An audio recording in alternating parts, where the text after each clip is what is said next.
It's now my distinct honor and privilege to introduce today's luncheon keynote. Dr. George Friedman is founder and chairman of Geopolitical Futures, which is dedicated to forecasting the course of the international system and internationally recognized strategist on global affairs and a New York Times best-selling author. His most recent book, The Storm Before the Calm, America's Discord, the Coming Crisis of the 2020s, and the Triumph Beyond, focuses on the United States, predicting how the 2020s will bring dramatic upheaval and reshaping of American government, foreign policy, economics, and culture. His other best-selling books include Next 100 Years, A Forecast for the 21st Century, Flashpoints, The Emerging Crisis in Europe, The Next Decade, America's Secret War, The Future of War, and The Intelligence Edge. He's a prominent mentor and leader. James Hornfisher published his books. Just had Eric Wertheim, one of his former students, come up and introduce himself again and reintroduce himself. He's been a member of this history family for a long time, and we're very pleased that he's agreed to make his first appearance here at a Naval Institute event. So ladies and gentlemen, help me welcome to the stage Mr. George Friedman.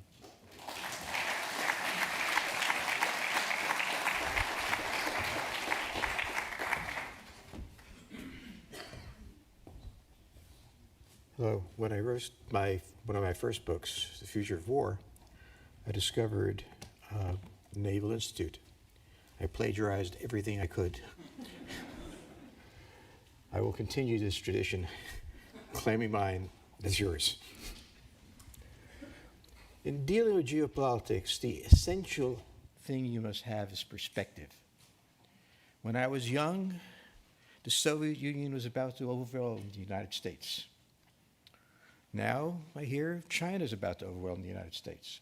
Or the United States is going to go to Vietnam and teach them a lesson or two. We live as Americans manic depressive lives, particularly when it comes to politics. It is either all lost or an easy slam dunk. Geopolitics is neither. It is a complex process of protecting your interests, understanding what your interests are, taking your enemy seriously,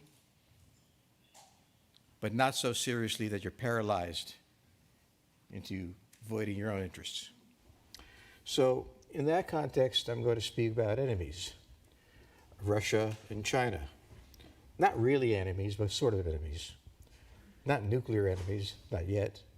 But I want to try to explain what it is that shouldn't concern us about these countries. So let me begin with the question of an alliance between Russia and China.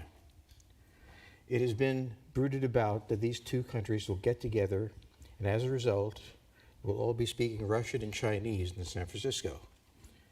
It's more complicated than that. Let's think about the problems of alliance. Firstly, geographic distance.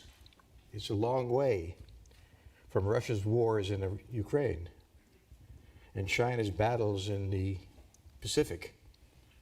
It is very hard to imagine how they work together. Where do they collaborate? Where does it come together? Second, they have a really bad history with each other. You'll remember the Battle of the Ussuri River. No one else does, so you might. It was a time when the Russians and the Chinese slugged it out for an extended period of time with a lot of casualties. It opened the door for Henry Kissinger to show up in Beijing and said, why don't we dance? And dance we did.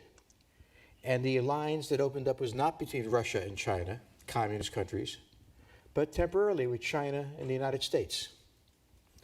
The United States had listening posts out in Xinjiang, listening to the Russians. I'm not sure we trusted anything that came in on it, but it was fun being out there. But China entered not into an alliance with Russia, but with the United States. Why? Because there is a deep deep distrust by these two countries of each other. All through the 20th century, they fought wars. Russia constantly invaded China, usually at the worst possible time. And they didn't really like each other. So when we talk about an alliance, we have to first think about geography. An alliance is not a piece of paper. It is a working military organization, like the US and Britain in World War II. There was military forces working together to achieve an end. The Russians and the Chinese do not have the ability to form such a united front. There's historical tension. They don't really trust each other. Well, I didn't really trust the Brits, but what the hell, they're ours. But this has to be understood, that the idea of an alliance between the two countries has to have a geographical logic, and it has to have some sort of trust. Without that, it is simply the New York Times writing editorials. So let's talk about each of these countries a bit. Okay, why did Russia invade Ukraine? I should say that I wrote a book, Next 100 Years, that said that Russia would invade Ukraine in the year 2020, about. Now, mind you, I will tell you only my successes, none of my failures. So, if it appears that I'm a genius, I'm working hard on it. Russia lives and dies by strategic depth. It survived Napoleon because an attack into Russia starts in the winter, in the summer, I should say. That's when you get your troops mobilized. And then you move toward Moscow. And by the time you get to Moscow, you freeze. Exactly the same thing happened to Hitler. He launched in June. By the time he got to Moscow, having seemingly conquered the country, he was defeated by the weather. For Russia, this is the foundation of everything. In the same way that the foundation of national security for the United States is controlling the two oceans, naval power. This is their fundamental. Now, the problem was this. After the fall of the Soviet Union,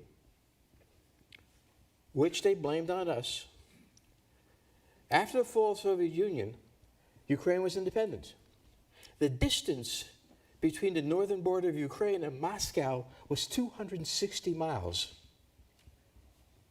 by road tree. If we take the side road, it's a little longer.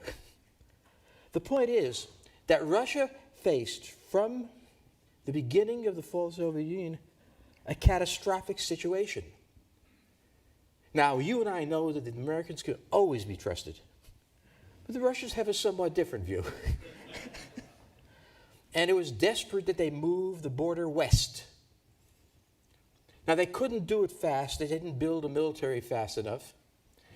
They needed a lot more chaos going on. And they waited for this moment. And they struck. Now, why did the United States have to get involved? Because if Ukraine fell, the Russians would be once again on the border of NATO.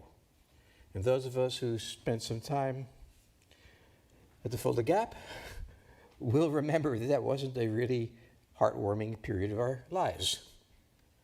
In other words, the United States could not give the Russians what they needed, and the Russians could not give the Americans what they needed, and so that's when wars begin. It does not begin because Putin is salivating crazily. He may well be, but that's not where they begin. It certainly doesn't begin because Biden is stupid. He may be, but that's not why the war begins. We can make all these claims about politicians leading us into war, but it was hardwired. It was hardwired that Russia at some point had to go into Ukraine. It was hardwired that the United States would have to resist. The American strategy, the Russian strategy was to send forces in. The American strategy was to have native forces, as we used to call it, Ukrainians, armed to the teeth with American weapons. We stand back, take no bodies coming in Dover Air Force Base, thank God. Ukrainians fight for their country, and we make sure they don't lose. The critical strategy of the United States is not winning. It's preventing a loss. Because if there is preventing a loss at a certain point, the Russians will raise questions about their leadership. Also, they'll raise questions about being drafted. They started out with a small military because of a massive intelligence failure on their part. First, they completely miscalculated the Ukrainians. The Ukrainians really hate the Russians. Somebody in FSB missed that. Two, they miscalculated the Germans. They thought the Germans would stick with them because they needed oil, but a trip was brought to the United States by the chancellor, and he said, oh, I forgot, I am for the United States, excuse me, yes. And thirdly, he completely misunderstood. FSB completely misunderstood the United States. It saw that we were bad-mouthing each other, that we were enraged at everything, that we believed in the deep state and everything else. They didn't remember what the old KGB knew. This is the way we always are. We're always pissed off at somebody else. He genuinely thought this was the moment because of what he thought was instability in the United States, not just healthy exercise. And as a result, he attacked from a stupid formation. 3 armored columns, hundreds of miles apart, rushing down to envelop something that isn't there. There is no center of gravity to the Ukrainian army. Plus, those of you who ever were in Germany and ever had the pleasure of watching a Russian exercise, logistics is their biggest problem. They cannot manage moving forward at a rapid pace and keeping the fuel going too. And that's what happened to them. Aside from some anti-tank missiles that work pretty well. So we are now in a war which does not in any way involve China. In fact, the Chinese abstained when the UN voted on condemning Russia. Now that's a big deal because you're allies for forever, like a marriage. You don't abstain. You go vote right. They didn't. This was your basic screw you to Russia, if there needed to be one. So now Russia is sitting there. What do you do in this situation?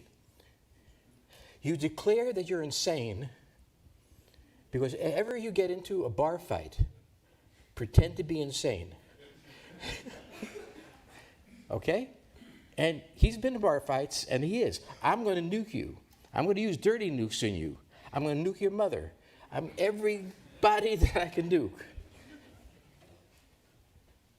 He's not an idiot. He knows that he's going to turn into radioactive dust personally if he does this.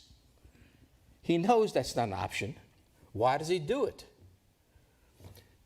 Here's where we get perspective. We have to stay calm. You have to say, he's doing it because his back's against the wall and he's got to do something. Be calm, which is not what we're good at, but this is what's going on there. Okay, so Russia had a major intelligence failure, inappropriate weapons, and didn't send enough force. His final problem is that he's had to dragoon, I won't call, not subscription, dragoon an army. He's out of an army. The one problem that he has is training an army. It's one thing having them in your camp. How do you train the infantrymen? I think it would take about 6 months before somebody goes through AIT. The Russians are going to send completely untrained troops into combat. Well, no, they're not. But they've done this because they had to. The basic weakness of the Russian army is a lack of sergeants. What I mean by this is the Chinese have sergeants. The British, God knows, have sergeants. Scary. The Americans, I can tell you a story about Fort Bragg, but it wasn't pretty. We have trainers. We have experienced forces who have been in combat, hopefully. But even if they haven't, they understand the basic principles of tactical warfare. And for 3 months, it's pounded into their heads till they never want to think of that day again. The Russians do not have sergeants. They have lieutenants who have been in 6 months, who are assigned to train people who have been there no months. This is why the Russian army performs badly. It has never had a coherent training program. Why? Because in World War II, they didn't have the time for it. And because they didn't have the time for it, they sent them in to die. And it was not kidding. The best they could do to hold the Germans, I should say, was hit them again, and take the casualties. But this is a nuanced war, a complex war, choreographed by the Americans. I won't say that the Pentagon has a lot to do with the planning, but what the hell. This is planned for it. It's with a force that's highly motivated, totally committed, and knows that it has the United States at its back, and the British at its back. Even the Germans at its back, but you don't trust. Okay, so this is the problem of the German. It's not clear how the Russians can win. Russia has to have a peace treaty because its option is nuclear war or a peace settlement. It cannot win. Its forces are not in a position to win. They can take them in, they can spend all winter training them, and that may have some effect, but basically they have an untrained force fighting a highly motivated force backed up by the superb technologies that are available today. So, this is the Russian situation. The Russians have a ground problem. It's a battle problem of the infantry. The Chinese problem is a naval problem. Yes, I know they go all the way back to Tibet and everything. Their problem is a naval problem. They are boxed in by the South China Sea. But there's a different problem, which is China has had a massive economic downturn. And everybody's waiting for it to improve. But it won't. And this is the critical thing about China. The United States was China in 1900. We had the Civil War. It was a disaster. We got low wages. We exported like crazy. And by the time of 1900, we produced 1/2 of all the industrial goods in the world. And everybody said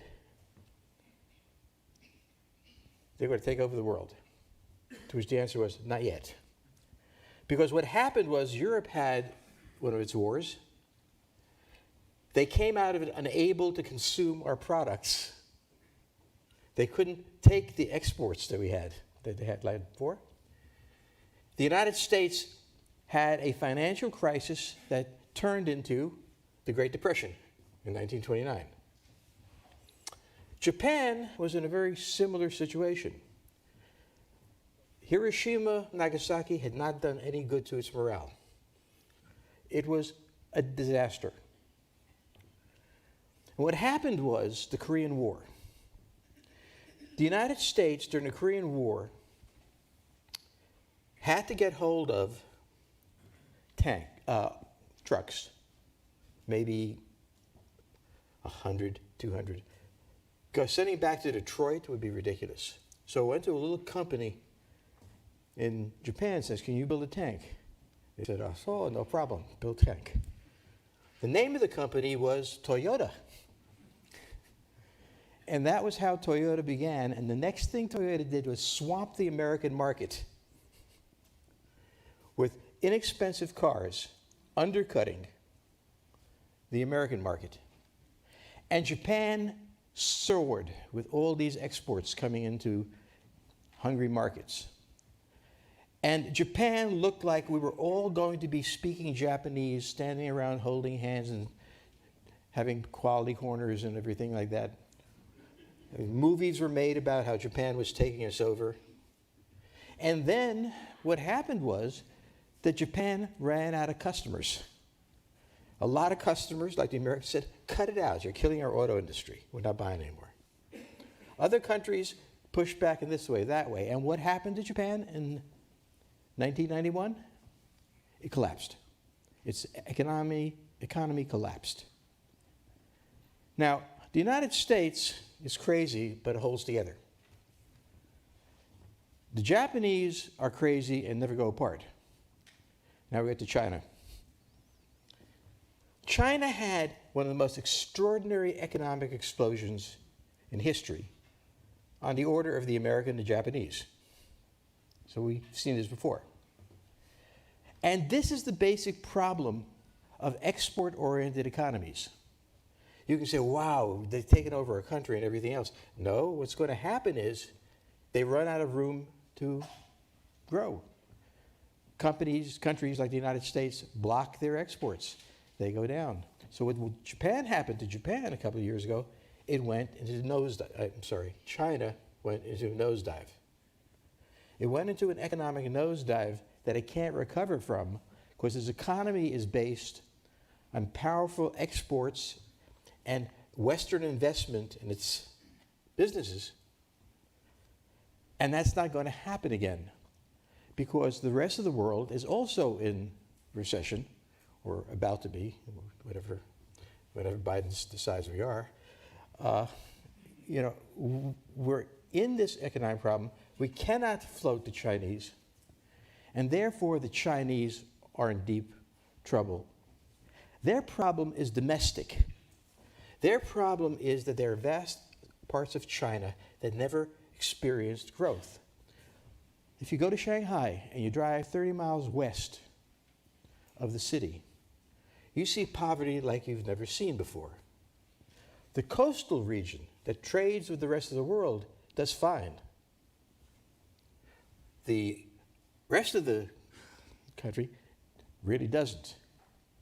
And so, we can say, because I'm an expert in this field, that Chinese people are really upset with poverty, okay? I've studied this. And so what you have is a political crisis emerging.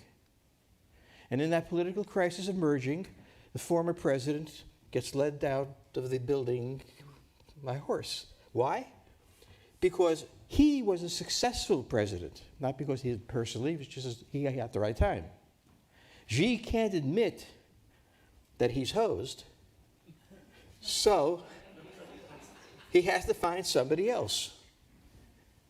Poor Hu is let out of the room, and we won't see him again for a while, maybe.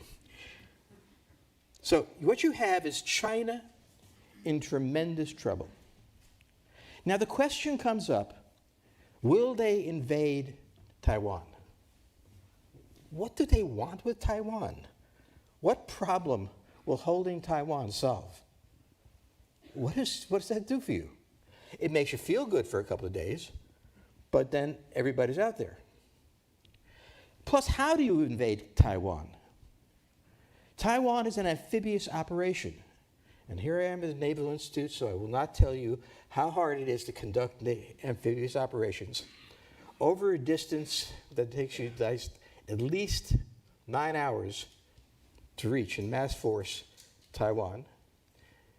And how many ways U.S. satellites can pick up the movement, and how many ways can submarines, missiles, whatever you want, think about. What is China's fundamental fear?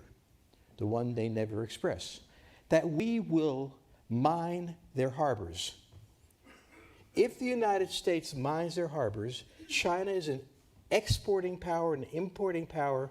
We can block China over all sorts of reasons. I once said this to a senior Chinese officer, and he said, but you can't use submarines in the South China Sea. What do I know? So, okay, what do you think we will use? How about aircraft dropping mines? How's that work for you? The point is that the Chinese are not a superpower. They are backed up by geography, by a string of islands that allow us to interdict constantly. We have a line of allies from Japan, South Korea, Taiwan for sure, Philippines, Indonesia, if it's Saturday, give me a chance. Indonesia, Straits of Malacca. We have the Australians with us. We have the Japanese actually building ships. We should be really careful with this. The balance of power is so overwhelmingly against China at sea. They can, if they want, invade Pakistan, and they're welcome to it. But coming at us, coming at the U.S. Navy deployed just a little to the east of the line is not possible. So when we look at the situation clearly, when we take a look at what is the situation that we're looking at, one, the Russians are in desperate trouble, and so long as we hold our ground, we don't take casualties, and the Russians are going to have to sue for peace. Putin will wind up in day camp or something. The Chinese are incapable of taking Taiwan, and if they took it, so what? All those who care about Taiwan, raise your hands. Yes, you would get a sense of loss, a sense of, are we capable of defending? And that matters. But in geopolitics, we're kind of ruthless in our thinking. The Chinese aren't going to do that because they don't get much out of it, and they could fail. And the one thing the Chinese can't afford is screwing up an assault on Taiwan. They can't do. People have said, what have the Chinese learned from the Russians in Ukraine? Don't screw up. Very important lesson. Are you sure you can take the U.S. fleet? Well, I think I can. That's not good enough. So we're in a situation where a Russian-Chinese alignment is impossible. It's just geographically impossible, historically impossible. Secondly, we've seen Russia do something that it absolutely had to do and is in the process of failure. And we see the cost there is. In the Pacific, we see China focusing on a non-critical solution. Take the Philippines. That's a serious solution. Taiwan can be surrounded. Taiwan can be overcome. Taiwan maybe is the best place to do where you waste the Chinese military. A lot of different ways. But what the Chinese have learned is don't mess with the Americans. Now, I got criticized by my readers for being pro-American. Yuck, okay. But the point is, what has emerged from this is the enormous power of the United States. Unorthodox power. It is not the power the Russians expected to see.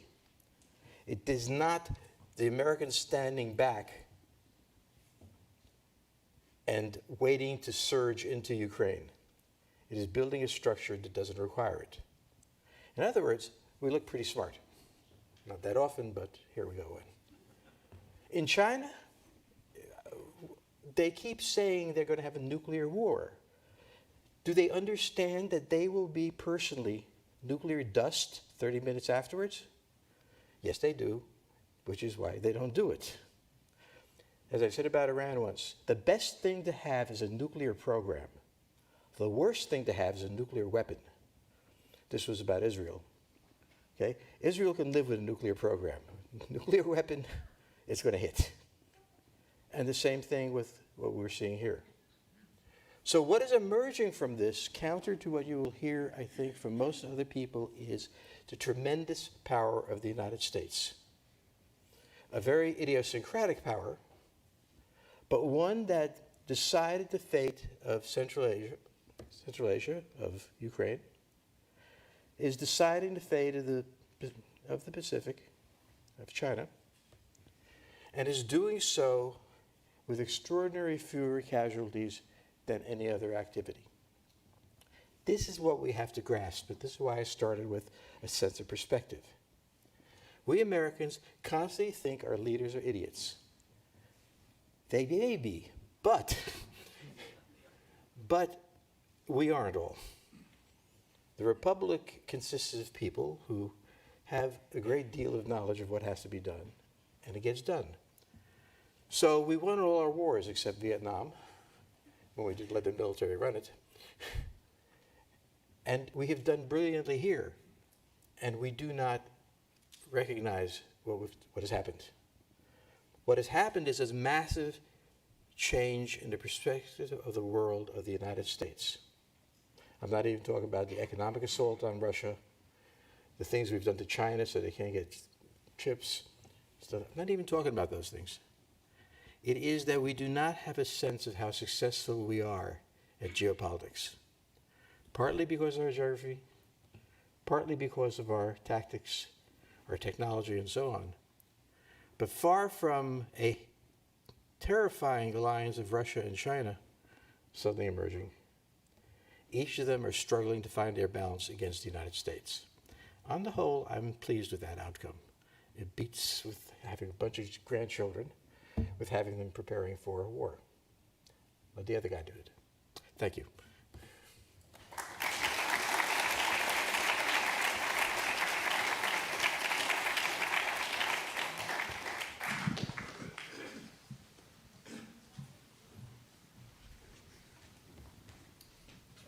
Moderate the questions from the audience and from our online audience. I thought you were going to beat me up or something.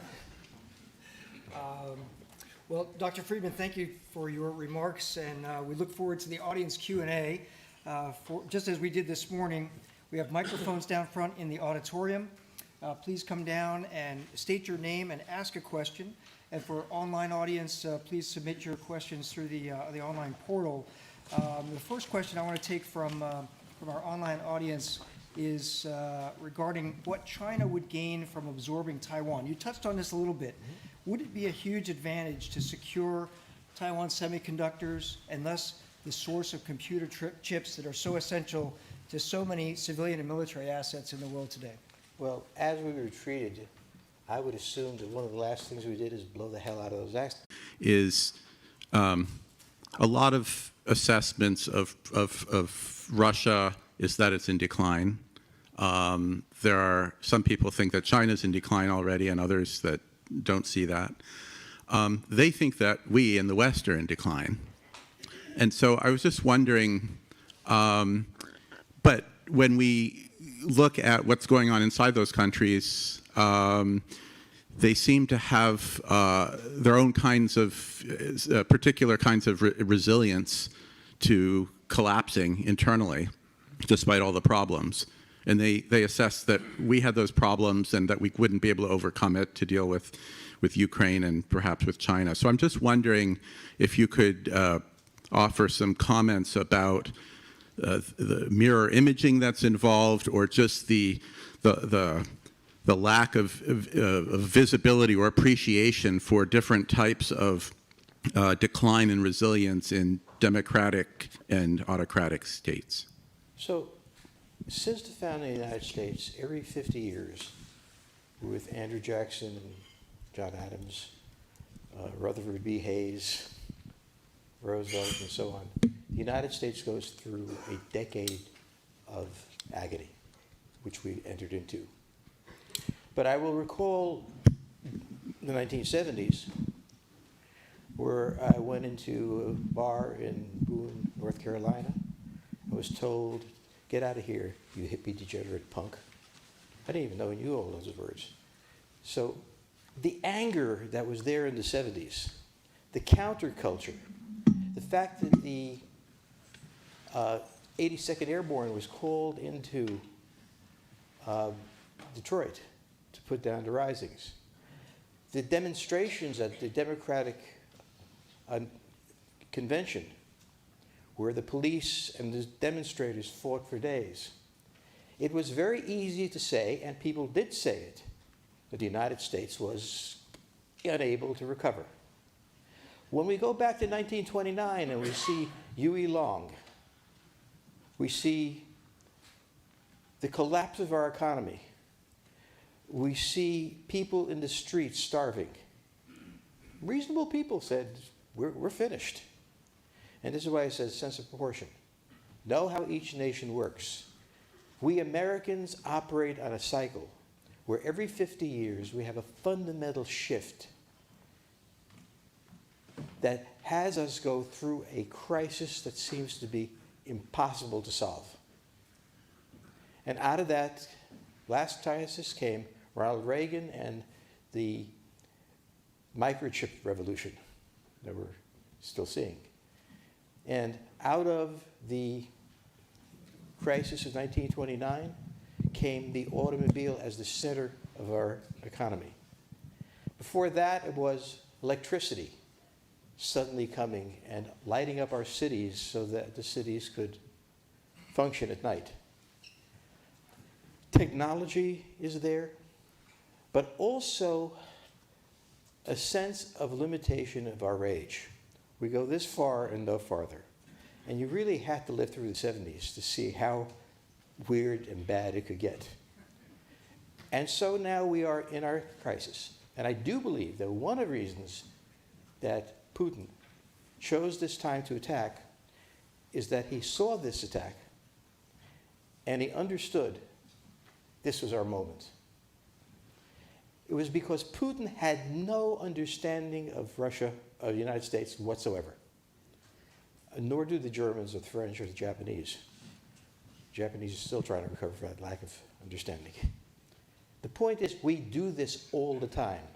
And then we go for a 40-year period of peace. I wrote a book on this, and that book basically says, the worse we feel now, the better it'll be. And I go back all the way to John Quincy Adams, who did steal the election from Andrew Jackson. Actually, this one was real. He stole the election. And Jackson bided his time for 4 years, took over, and then ruined the bank that were holding the settlers back because they wouldn't lend the money. It was really interesting to see the orderliness of the American history, and also see in perspective what we're experiencing now. Because one of the things I know we saw in the 70s is this was the amendment of America. We could not possibly survive what's going on now. Here I am. For the midshipmen in the audience, Dr. Friedman didn't even mention disco music for the 1970s, so it was really bad. Over here to Lieutenant Craig. Thank you, sir. Good afternoon, Lieutenant Kyle Craig, Surface Warfare Officer. I wanted to ask your opinion about the role of the Arctic Ocean as a potential future fissure between Russia and China if it's no longer a barrier for the Russians, but a maritime corridor that the Chinese are potentially transiting as a way in which that now encroaches upon critical Russian territory. Well, Thank you. I know absolutely everything in the world, but I don't know that answer. The problem I have with this whole Arctic business is, okay, you crossed the Arctic. You've now landed in northern Canada or northern Siberia. This is not going to get you anywhere fast. The types of things you can gain from an assault across the sea is limited. The use of that as a transport facility, compared to, say, the Atlantic or the Pacific, is unclear to me. I may be missing something. I certainly am missing a lot of companies that are getting contracts for things. But I don't might personally understand why this is a strategic issue. But with everybody getting involved in it, I can miss things, happens. To the midshipman at the mic. Good afternoon, sir. Midshipman Second Class Will Rolfstead, 22nd Company. A couple weeks ago, I asked a question to University of Hong Kong professor, whose name I forgot to write down. But Ciao. after his talk and after hearing you speak and a couple of other things that I've heard throughout the morning and through what I've read independently, I'm noticing the following trends in China. We've got internal divides, an aging population, large number of males, proportionate to females, a suppression state, ethnic tensions, economic issues, so on and so forth. China has a history of its leadership losing legitimacy as part of the concept of the mandate of heaven. All of these demonstrate, and especially looking back at the two times where China's been bankrupt, most recently 2001, when the WTO allowed them to join, pulling them out of that. I see a country that looks far closer to revolution or civil war than any sort of international imperialistic ambitions. What are your takes on that? You're a midshipman. You don't want to be in the Navy. You want to come with me.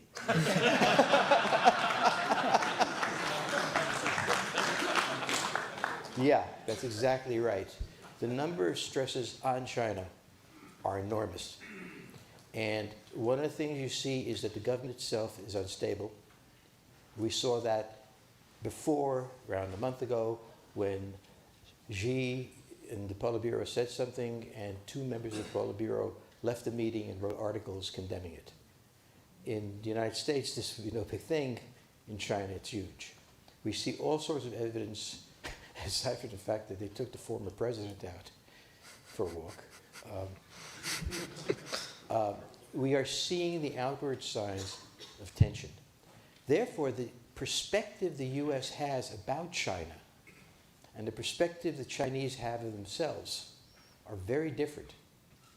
Now, we see ourselves as in dire trouble. They see themselves in dire trouble. So I could say that, well, it's just the way we both are. But you're absolutely right. The number of countervailing forces that are in play in China, not to mention Xinjiang, not to mention the fact that the Inner Mongolians are not very happy, all these things.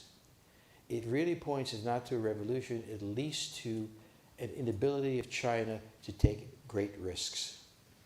When you have that sort of internal problem for the Chinese, you don't take risks. And there is exactly the place to look. And my wife will give you our card and number and everything. Thank you, sir. Over here. Good afternoon, sir. My name is Ensign Nick Romano. I'm a cryptological warfare officer. In your remarks, you mentioned that China would be incapable of taking Taiwan largely because of the constellation of allies that encircle it in the West Pacific. What makes you confident that this coalition would stick together when the shooting starts and have an impact on the outcome of conflict? Well, I'm a silly man. I'm counting not on our allies, but on the U.S. Navy. The U.S. Navy receiving satellite signals as to the movement from the Western Front.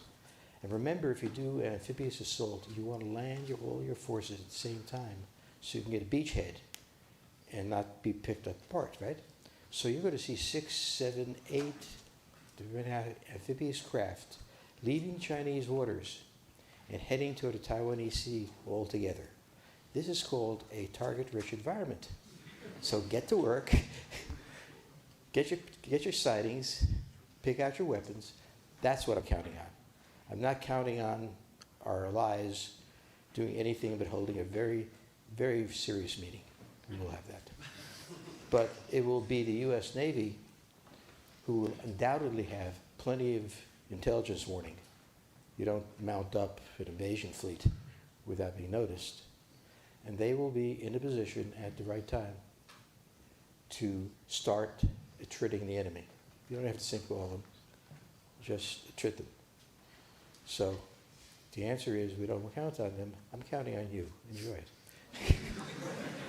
A follow-on to that question comes from an online question. In theory, the U.S. Navy would defeat an attack on Taiwan, but what about the concern that U.S. Armed Forces capital stock, our weapon stock, is outdated and expensive to maintain, and advanced weapons are years from delivery, and also recruiting is failing to meet its goals for the U.S. military right now? Thoughts on those? Those are all problems. Those are all serious problems. On the other hand, the United States is noted for its ability in the event of war to speed up acquisitions, speed up training, motivate people to join in, sometimes by drafting them, one definite thing. In other words, they are real problems. They are soluble problems. The most important thing is that the military have a plan in mind of what sort of weapons they want. My concern is that it is not clear to me that the U.S. Armed Forces have a clear idea of how they're going to fight this war. And one of the reasons we have these delays is that, our plans are the best intended and everything else, but there's disagreement, and I'm not always sure the senior command, pardon me, everybody here, altogether is following the debates down several layers below. So I think it's time that we all got together and agree that a plan is better than no plan. So let's begin that process, because that's why we slid behind like that. We have time for one last question from a midshipman over here. Good afternoon, sir. I'm Midshipman Third Class Walker from 23rd Company. You spoke earlier about how China and Russia cannot work together because of the fundamental differences of their ambition, but also about how we are in some ways successfully countering their goals. If we continue to do so in the future, would not our success push them closer together to work together as their fundamental want of their own survival and protection of what they have influences them to reduce their ambitions? Think that there's an other problem. Let's assume that Russia needed help in Ukraine. Mm-hmm. One, how do the Chinese get those forces there to help them in a meaningful period of time? Two, how do they supply them? Do the Russians have the ability to supply them? I doubt it very much. Three, how much do the Russians want to see 200,000 Chinese wandering around Western Russia? So in the other case, the basic problem being confronted by the Chinese ought to be a land problem, but it is a naval problem. It is a naval problem against the strongest navy in the world. This is a very bad thing to do. I have some limited experience with the Russian Navy, and after I finish laughing, they are not going to come to the Chinese aid. The problem is they can't help each other. It's not a question of wanting to or feeling to or touchy-feely. They've got completely different strategic problems that don't kind of add up to something. Thank you, sir. Well, our time is up, unfortunately. Dr. Friedman, thank you so much for your time and for your insights. This has been a great conversation, a great discussion, and great Q&A. We want to show our appreciation by presenting you a book from the Naval Institute Press, From Berkeley to Berlin, How the Rad Lab Helped Avert Nuclear War by Tom Ramos. And for all today's attendance, both virtual and in person, you'll receive an offer for a discounted subscription to Geopolitical Futures website, Dr. Friedman's website.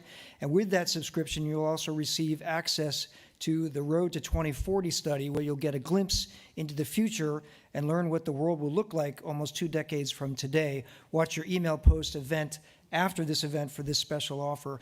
Please, let's give George one last round of applause.